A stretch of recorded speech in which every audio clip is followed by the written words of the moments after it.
성경 봉독하시겠습니다. 오늘 하나님께서 우리들에게 주시는 말씀은 시편 23편 말씀입니다. 다 같이 한 목소리로 읽도록 하겠습니다.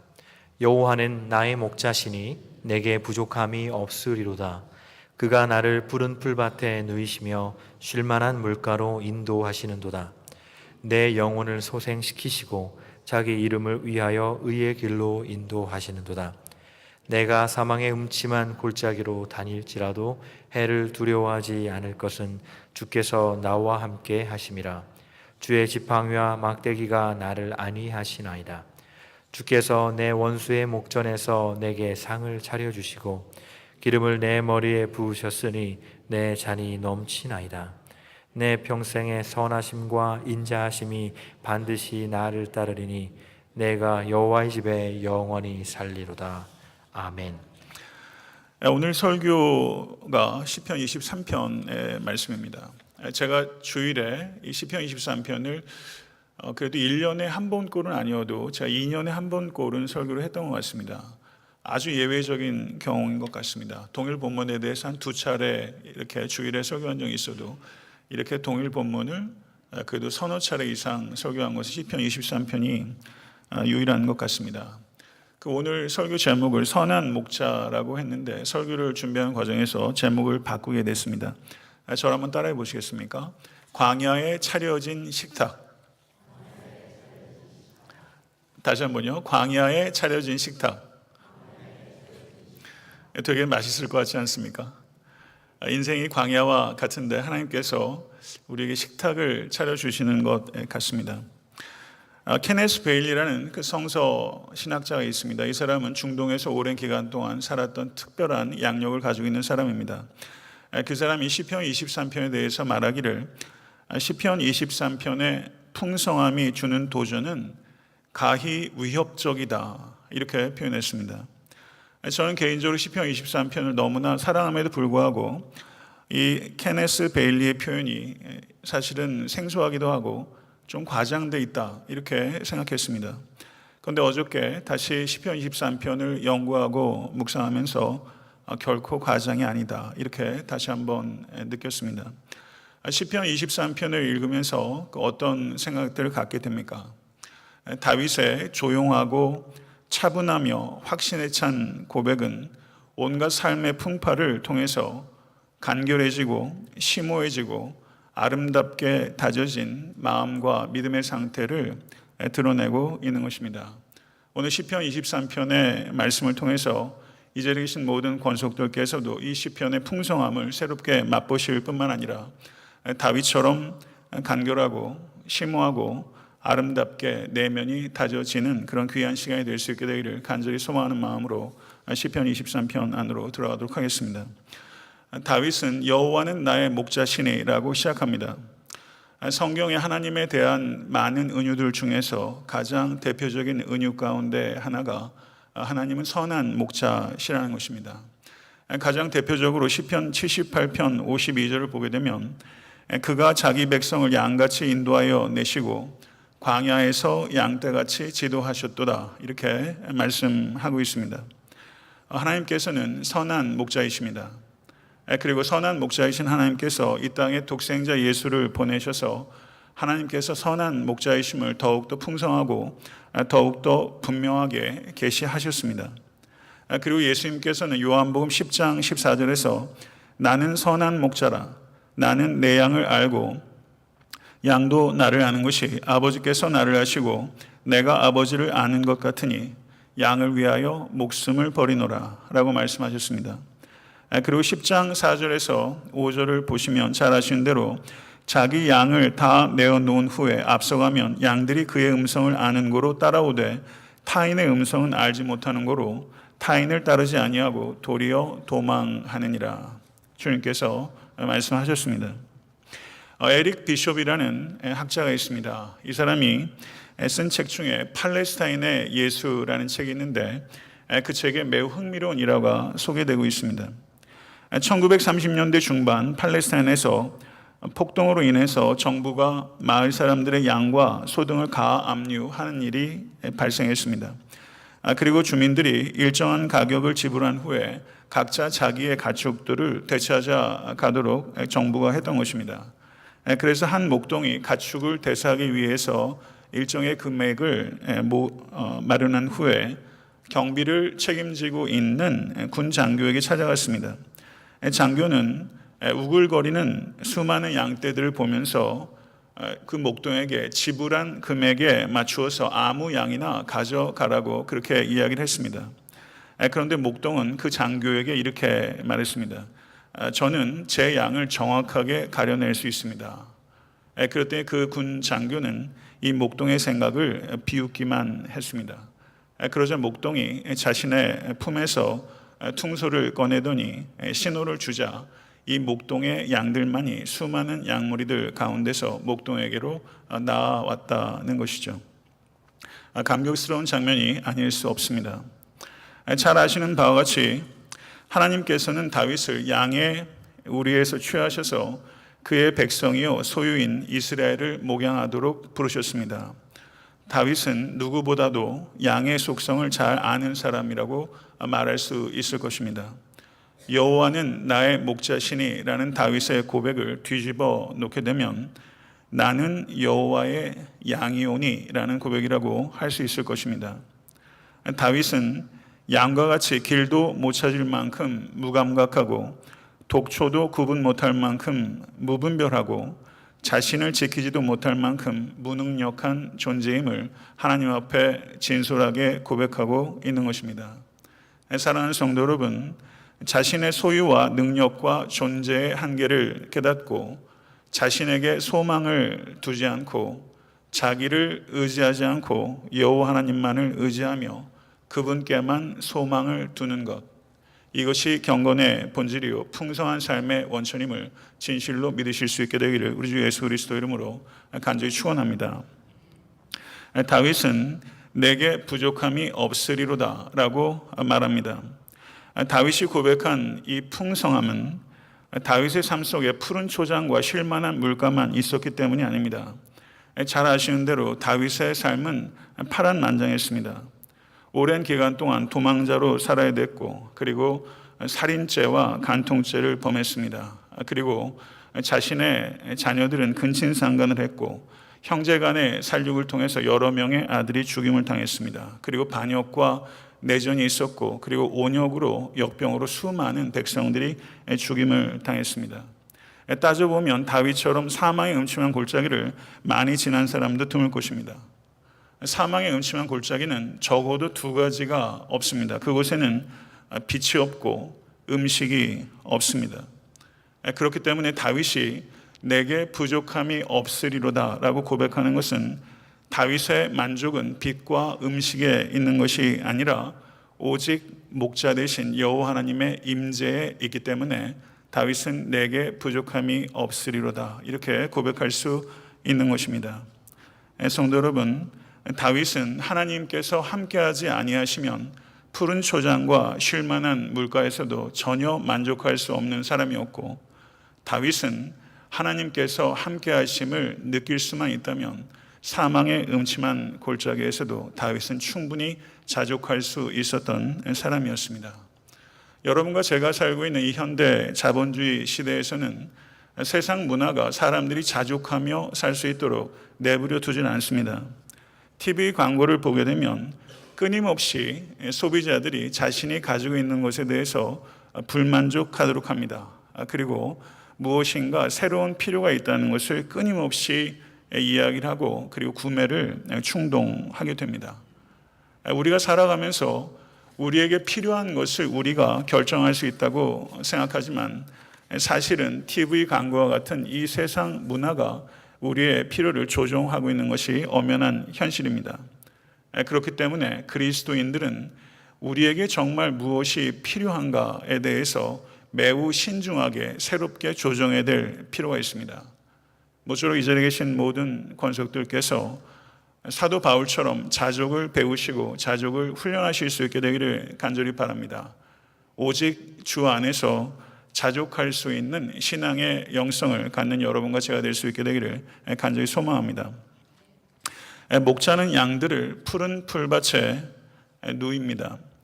마가복음 6장을 보게 되면 오병이어의 기적이 기록되고 있는데 마가복음 6장 39절을 보게 되면 제자들에게 명하사 그 모든 사람으로 떼를 지어 푸른 잔디 위에 앉게 하시니 이렇게 언급하고 있습니다.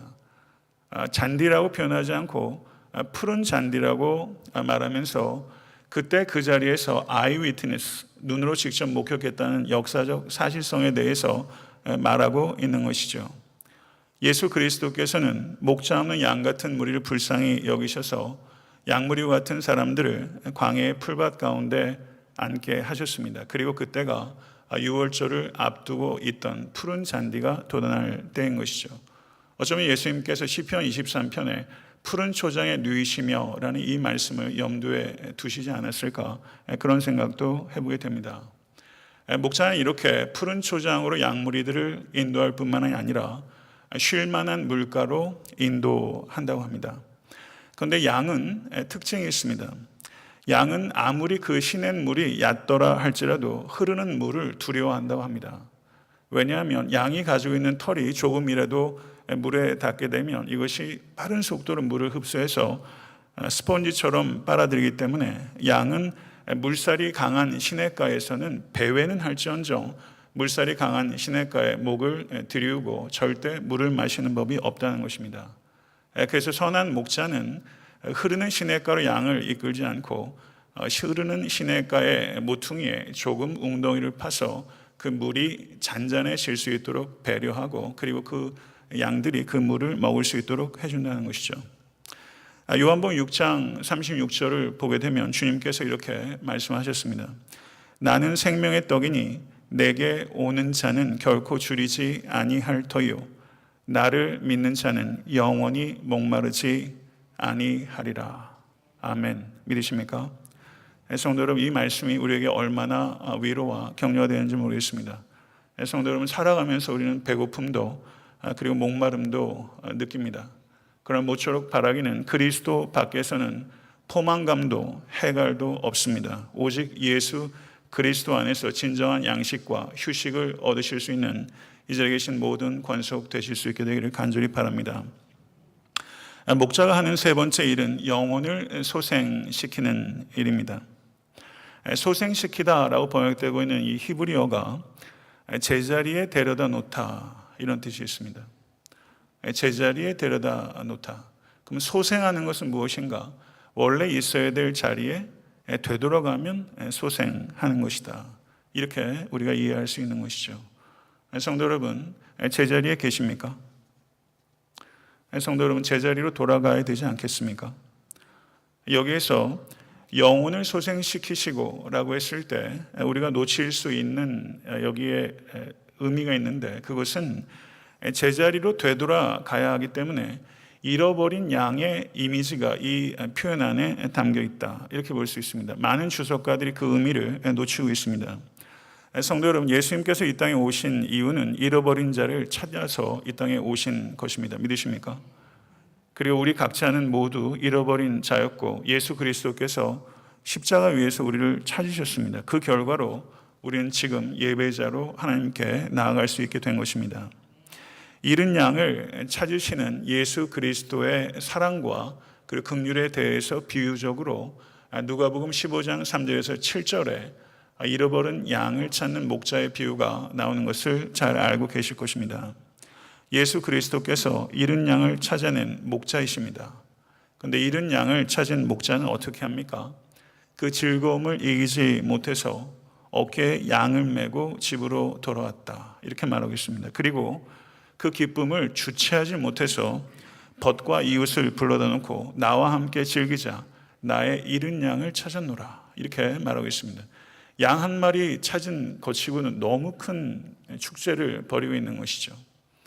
그렇지 않습니까? 배보다 배꼽이 크다는 표현이 딱 어울릴 만한 그런 잔치가 거기에 벌어지고 있는 것입니다.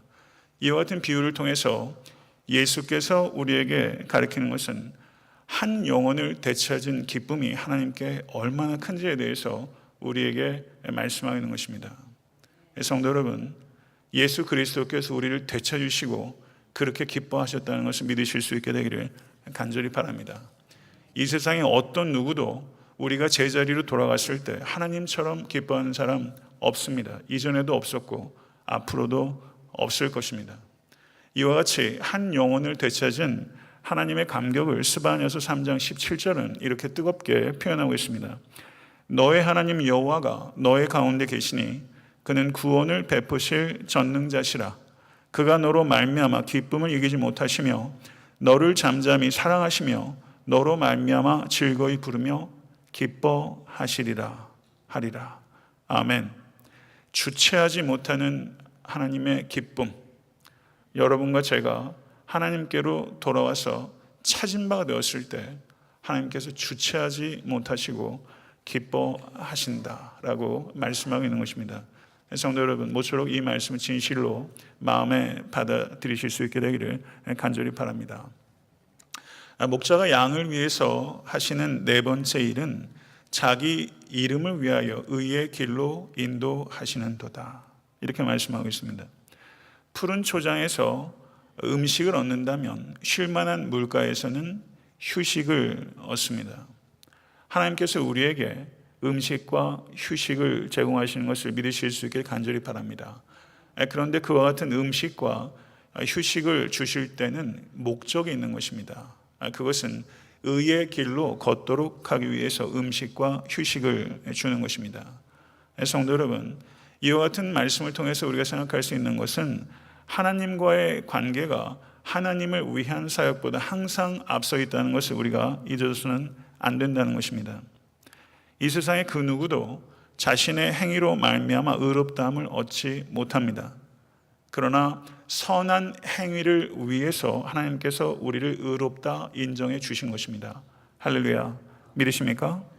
우리는 구원을 얻기 위해서 선한 행위를 하는 것이 아니라 은혜로 구원을 얻었기 때문에 선한 행위로 증거하는 것입니다. 성도 여러분, 그래서 주님께서는 요한복음 9장 4절에서 말씀하시기를 때가 아직 낮음에 나를 보내신 이의 일을 우리가 하여야 하리라. 밤이 오리니 그때는 아무도 일할 수 없느니라. 아멘. 성도 여러분, 주와 복음을 위해서 일하시기로 결단하십시오. 그리고 모쪼록 실천적인 성도가 되셔서 주와 복음을 부끄러워하지 아니하시고 악하고 어두운 시대에 하나님의 손과 발로 쓰임 받으실 수 있는 사랑하는 모든 권속과 교회가 될 수 있게 되기를 진실로 소원하고 또 소원합니다. 그리고 4장 상반절 이하를 보시게 되면 이렇게 말하고 있습니다. 내가 사망의 음침한 골짜기로 다닐지라도 해를 두려워하지 않을 것은 주께서 나와 함께 하심이라.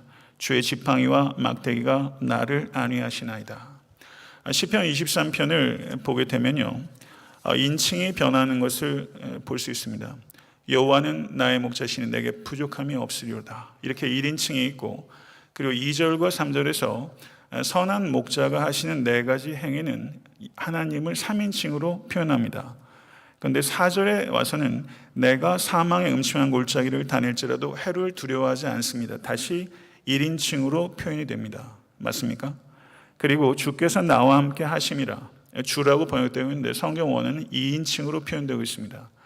그리고 4절과 5절에 2인칭으로 표현한 다음에 내가 여호와의 집에 영원히 살리로다. 다시 몇 인칭으로 복귀하죠? 1인칭으로 복귀하는 거예요.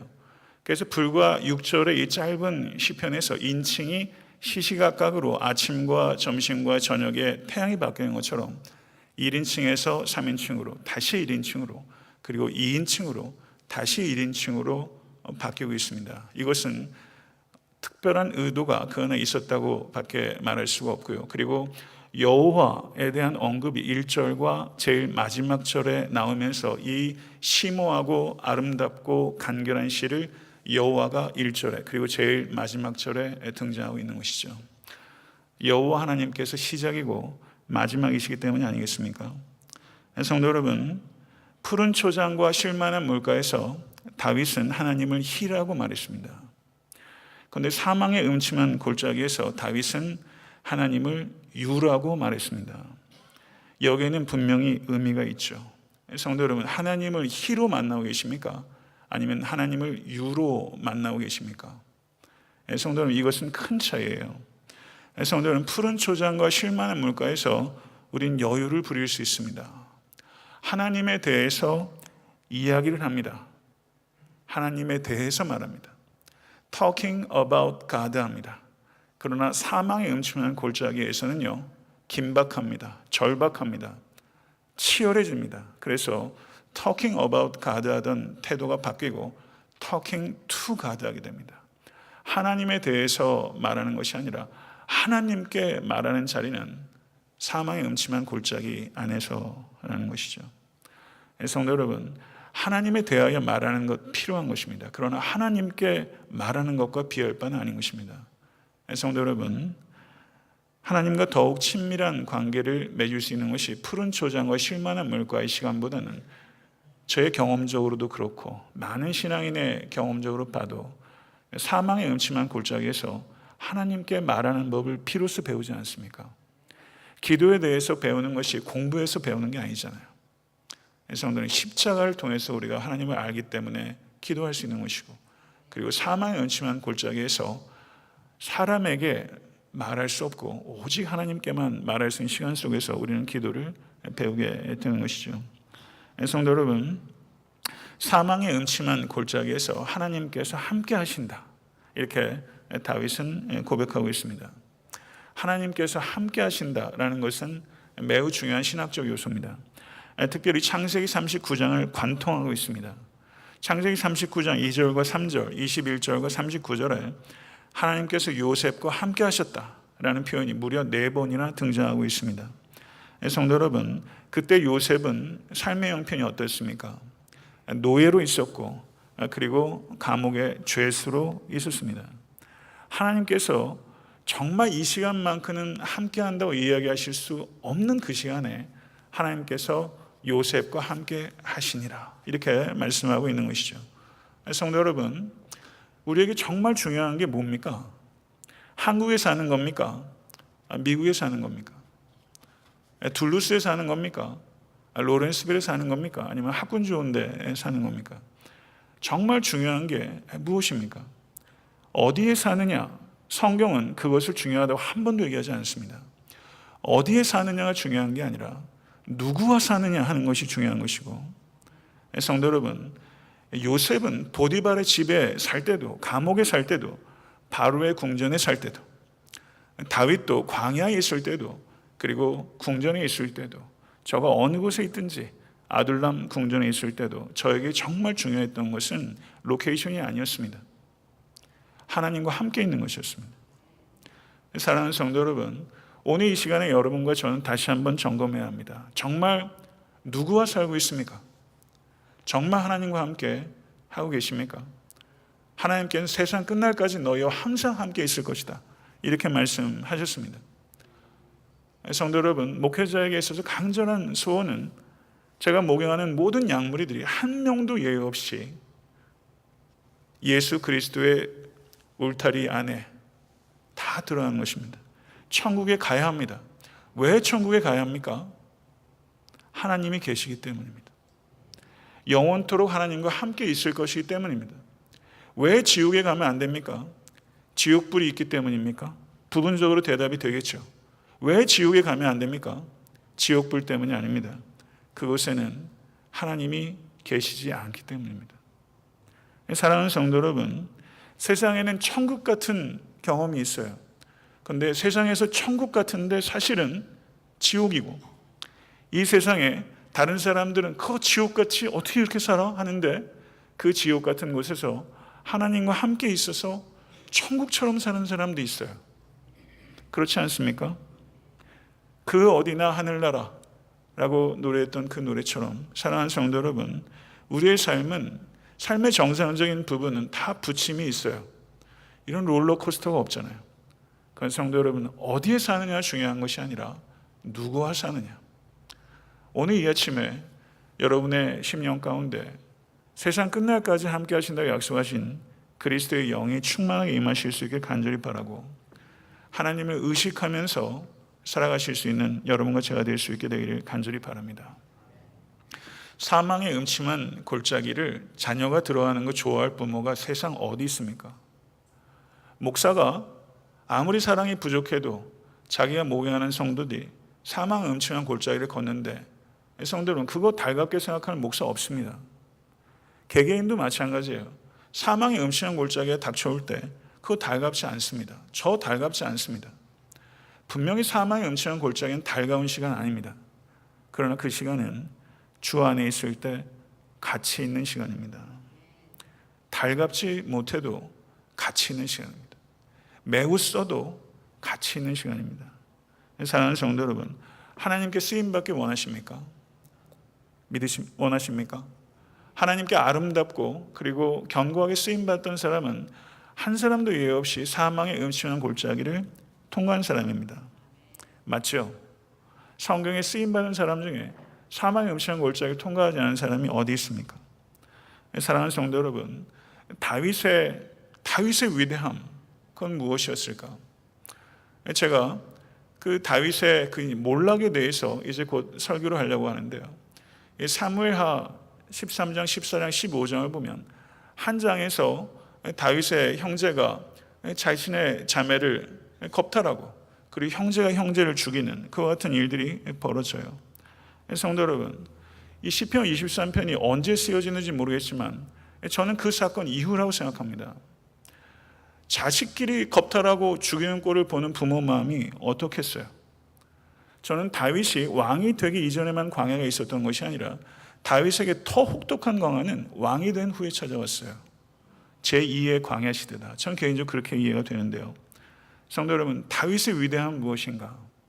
다윗의 판단력은 사실 굉장히 흐려진 일들이 있었습니다. 그럼에도 불구하고 다윗은 여전히 위대한 믿음의 본인데요. 왜 그러냐면 다윗에게는 푸른 초장과 실만한 물가와 사망의 음침한 골짜기가 다른 것이 없기 때문입니다.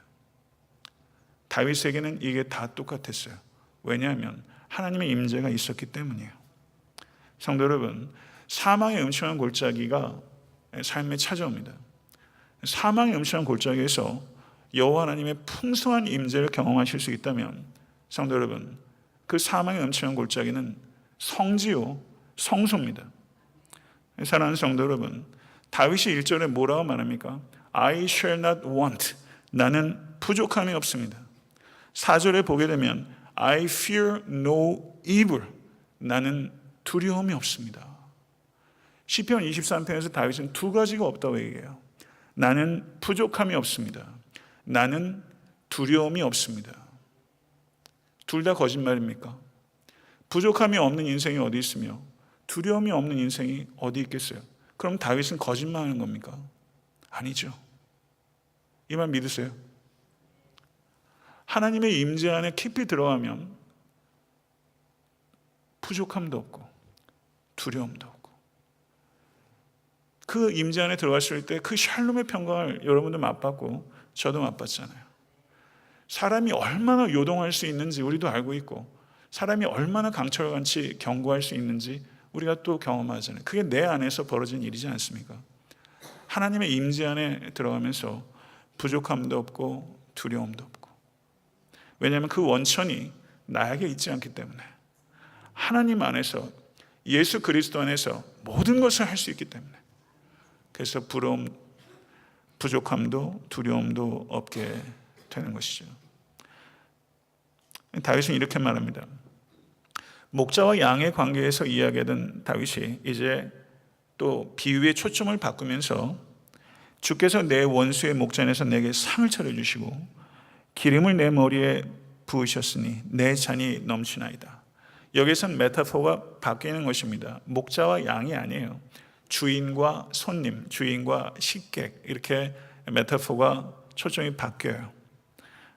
그런데 가만히 생각해 보니까 누가복음 15장을 보게 되면요, 거기에 잃어버린 양 한 마리를 찾는 목자와 양의 메타포가 있다가 그 다음에 그 뒤에 누가복음 15장에 제일 강조가 되는 은유는 탕자의 비유, 잃어버린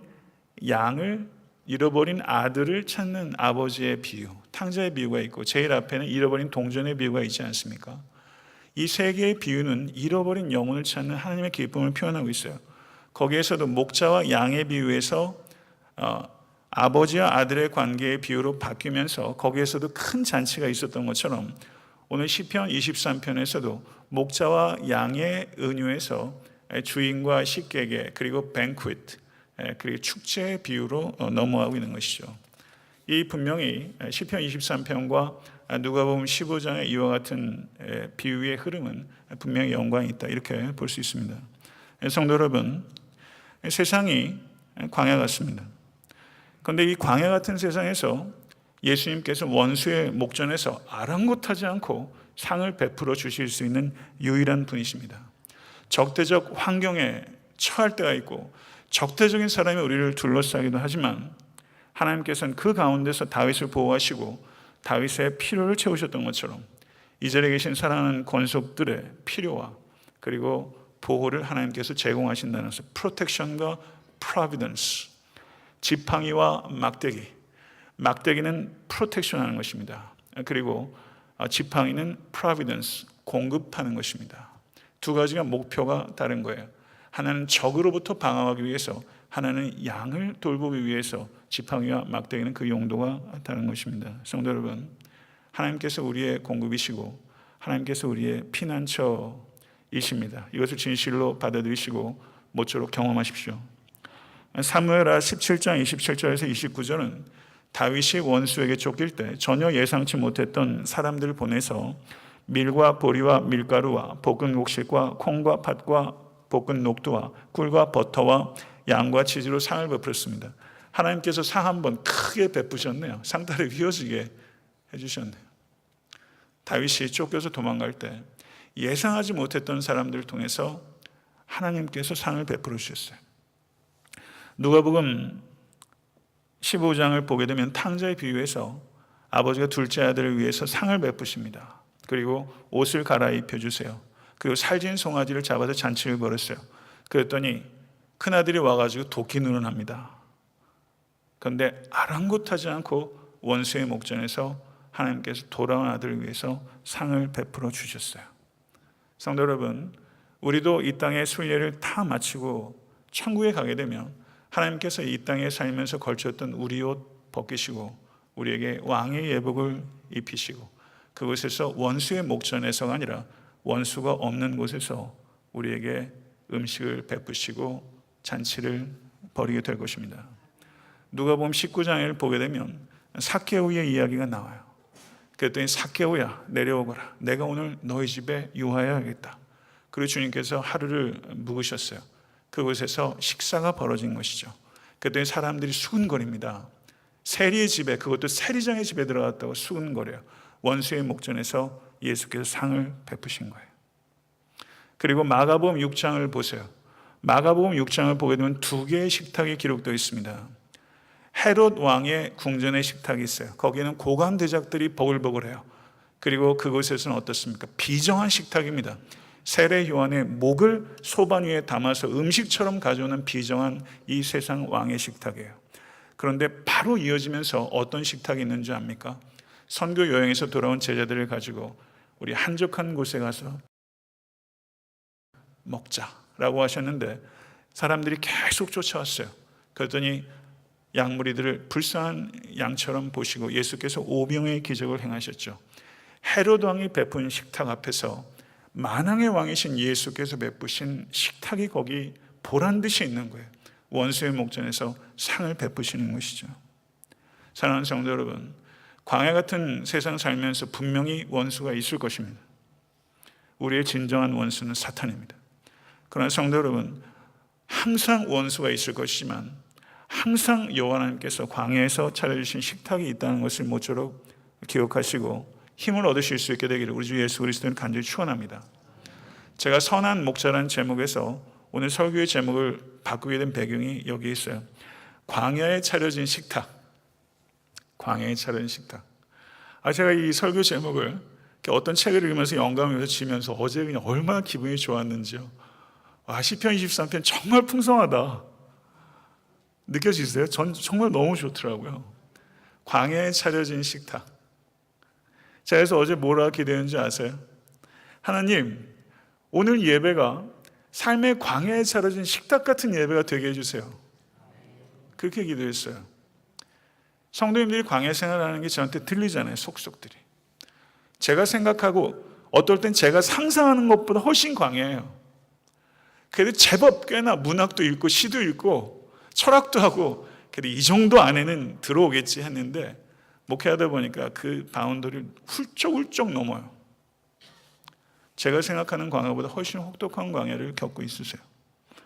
송구스럽고 참 죄송할 때 많습니다. 그러나 성도 여러분, 위로는 위에서부터 옵니다. 나는 하늘로부터 임하는 생명의 떡이다. 주님께서 그렇게 말씀하셨고 광야 같은 삶에 차려진 식탁을 먹어야 사는 것이죠. 이 예배가 광야 같은 삶 속에 차려진 식탁 같은 그런 예배가 될 수 있기를 간절히 바라고요. 여러분 모쪼록 오늘 문을 열고 삶의 자리에 가셔도 그 혹독한 광야에서 하나님께서 차려주시는 그 식탁, 고향의 어머니가 차려준 식탁보다 월등한 식탁이죠. 어머니의 식탁 그리운 식탁이지만 하나님께서 차려준 그 식탁, 광야에 차려진 식탁, 광야에 차려졌기 때문에 더 만나고 더 감격적이고 더 아름다운 그 식탁, 광야에 차려진 식탁, 이 식탁 먹으실 수 있길 간절히 바랍니다. 내 평생의 선하심과 인자하심이 반드시 나를 따르리니, 개역 한글에서는 정령 나를 따르리니 이렇게 번역했어요. 저는 반드시보다 정령이 더 좋아요. 제가 조금 올드라서 그런가, 정령 나를 따르리니. 정령 이런 말 하면서 살아요? 그렇게 붙이고 이렇게 목숨 걸 일이 뭐가 있어요? 정령 그렇다고 얘기할 게 별로 없어요. 근데 정령이란 말이 붙어도 부끄러움이 없는 게 있어요. 여호와의 선하심과 인자하심, 정령 나를 따라요. 믿으십니까? 반드시 나를 따라요. 이걸 믿으실 수 있기를 간절히 바랍니다. 여호와 하나님의 선하심은 여러분들의 필요를 채우고 여호와 하나님의 인자하심은 우리들의 죄를 씻습니다. 여호와의 선하심은 우리의 필요를 채우고 여호와의 인자하심은 우리의 죄를 씻어주세요. 사랑하는 성도 여러분, 하나님께서 함께 하시면 고통이 해를 두려워하지 아니할 것은, 이렇게 말했죠. 그런데 다윗은 거기에 멈추지 않아요. 여호와 하나님께서 함께 하시면 해를 두려워하지 않습니다. 거기에 멈추지 않고 더 나아갑니다. 여호와 하나님께서 함께 하시면 고통이 선하심과 인자하심입니다. 이렇게 말하는 거예요. 거기까지 나가는 거예요. 해를 두려워하지 않는 정도가 아니에요. 고통이 선하심과 인자하심입니다. 이렇게 말하고 있는 것입니다. 사랑하는 성도 여러분, 살다 보면 하나님의 선하심과 인자하심을 우리가 도저히 발견할 수 없는 일들이 왕왕 찾아옵니다. 그와 같은 상황들 속에서 여호와의 선하심과 인자하심을 평생에 찬양하는 것 어려운 일입니다. 순전히 고통으로만 보입니다. 그리고 완전히 막다른 벼랑처럼 보입니다. 성도 여러분, 그때 우리의 시각과 지각은 극히 제한되어 있어서 여호와 하나님의 지혜와 사랑과 능력을 도저히 파악할 수 없다는 것을 받아들이십시오. 우리는 유한하고 하나님은 무한하십니다. 하나님은 광대하신 하나님이십니다. 하나님의 광대하심을 신뢰하시고 그분께 모든 것도 의뢰하십시오. 그리고 때가 되면 지금 도저히 답이 안 나오는 그 일들이 때가 되면 우리의 성숙과 유익과 행복을 위해서 하나님께서 우리에게 예비하신 일들이라는 것을 받아들이실 수 있게 될 것입니다. 성도 여러분, 여호와의 선하심과 인자하심이 정녕 나를 따르리니. 살다 보면 포기하고 싶을 때 있으시죠? 이민 생활하면서 포기하고 싶을 때 있으시죠? 자기의 삶에 대해서, 자식 새끼에 대해서도 그렇고 사업에 대해서도 그렇고. 성도 여러분, 우리는 포기할 수 있습니다. 그리고 포기한 부분도 있습니다. 스스로 포기하고 싶을 때 있습니다.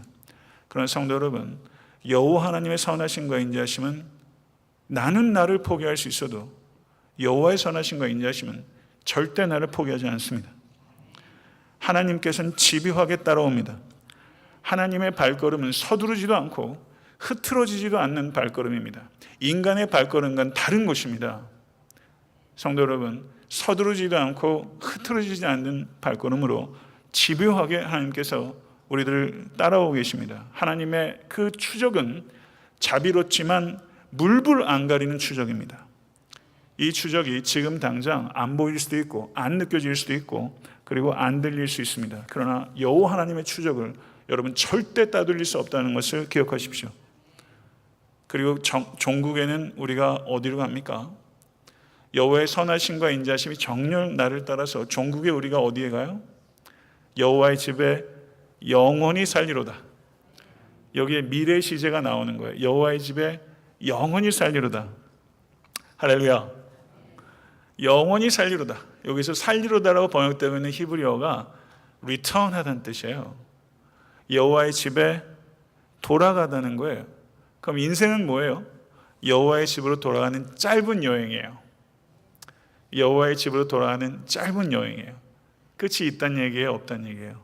있다는 얘기예요. 끝이 있습니다. 여호와의 집으로 돌아가는 짧은 여행이에요. 그리고 그 끝에서 참된 성도는 삶의 모든 여정을 기쁘게 해석할 수 있게 될 거예요. 살면서 해석되는 일도 있고 해석 안 되는 일들도 있어요. 그런데 짧은 여정이 끝난 후에 그 끝에서 삶을 볼 때 다 해석이 될 거예요. 막스 루케이도가 쓴 책 중에 Traveling Light라는 책이 있습니다. 아직 읽어보진 않았는데 책 제목이 좋았어요. Traveling Light. 가볍게 여행하기. 가볍게 여행하기. 시편 23편에 대한 묵상을 기록하면서 가볍게 여행하기. 시편 23편의 본질을 잘 포착했다. 제 개인적으로 그렇게 생각이 되는데요. 성도 여러분, 가볍게 여행하고 계십니까? Traveling Light 하고 계세요? 가볍게 여행하십시오. 왜냐하면 우리의 집은 천국에 있기 때문입니다. 여호와의 집에 영원히 거하게 될 것이기 때문입니다. 이곳에서 우리는 잠깐 여행하는 것이기 때문입니다. 이해가 되면 어떻고 이해가 안 되면 어떻습니까? 이해해 보려고 해서 이해되면 이해하려고 노력 계속 하십시오.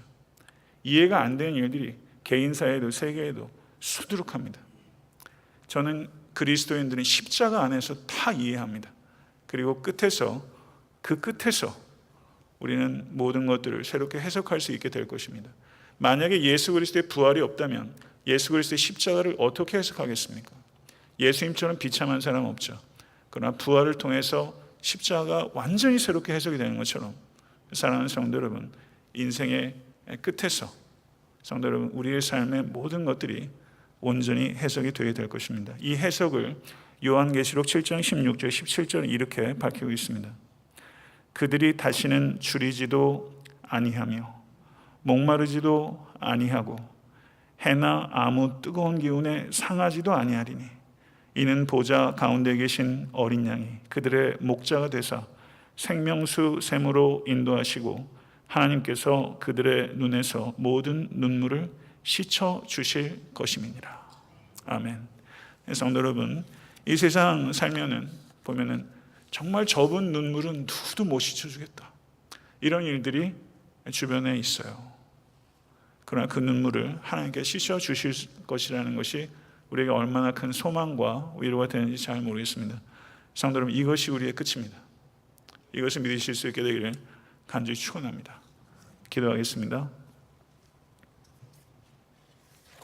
존귀하신 하나님 아버지, 하나님께서는 창조의 하나님이십니다. 우리에게 창의력을 주시고 영감을 주십니다. 그럼에도 불구하고 세상 가운데서 죄와 허물로 우리가 창의력을 다 잃고 완전히 메말라 살 때도 있습니다.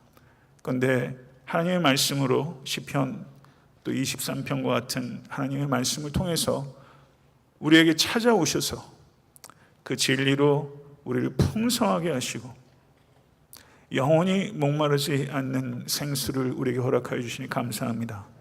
선한 목자가 무엇인지 구약 성경에서 그토록 설명해 오셨음에도 불구하고 그토록 일해왔음에도 불구하고 받아들이지 못했던 이스라엘 백성들을 위하여 선한 목자께서 육신을 입으시고 이 땅에 오셨나이다. 그 목자를 통해서 잃어버린 양과 같았던 우리들이 구원을 얻고 제가 구원 얻어서 이 자리에 있습니다.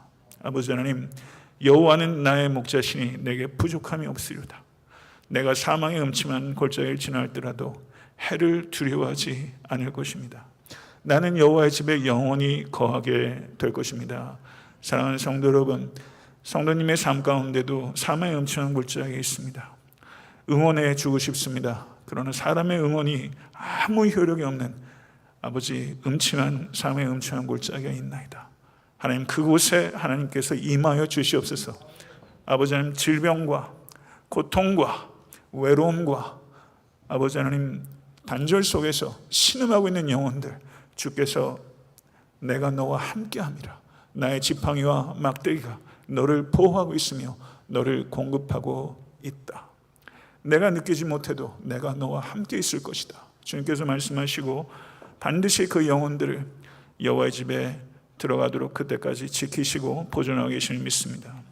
하나님 이 말씀을 통해서 소생하게 하여 주시고 아버지 하나님 트래블링 라이트 할 수 있도록 가볍게 여행하는 순례자 같은 모든 권속들이 될 수 있도록 아버지여 인도하여 주시옵소서.